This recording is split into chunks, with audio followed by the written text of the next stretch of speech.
Llond yn euad o sŵn offeryna, gyda'r disgyblion sy'n rhan o gynllun Codi'r To wrth i'n brysur yn ymarfer. Da ni'n paratoi at cyngerdd Codi'r To yn galeri a da ni'n neud 3 cam. Imperial March, Mission Impossible a Fiwch i'r Droed y Morio.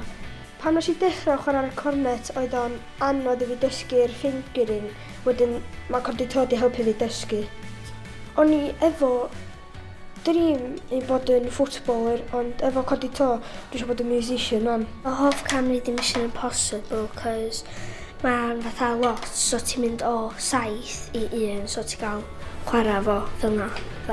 Mae Codi'r To yn brosiect cerddoriaeth i blant mewn ardaloedd fwy tlawd, ac maen nhw'n dathlu penblwydd arbennig eleni. Mae wedi bod yn mynd mlaen ers 10 mlynedd o Codi'r To, felly mae'r gyngerdd drws yma wan yn dathlu 10 mlynedd o brosiect Codi'r To. Mae plant ysgol Maes Incla wedi bod yn ymarfer cyn eu cyngerdd mawr yn ddiweddar, gyda phlant ysgol Glan Cegin ym Mangor hefyd yn paratoi at gyngerdd eu hunain, ac mae 8 disgybl lwcus wedi cael eu dewis i fynd i wersyll cerddoriaeth, a hynny yn Sweden. Ac wrth i'r 2 ysgol ymarfer, mae yna gyffro mawr wrth iddyn nhw baratoi i berfformio mewn cyngherdda yng Nghymru ac yn Sweden yn fuan iawn.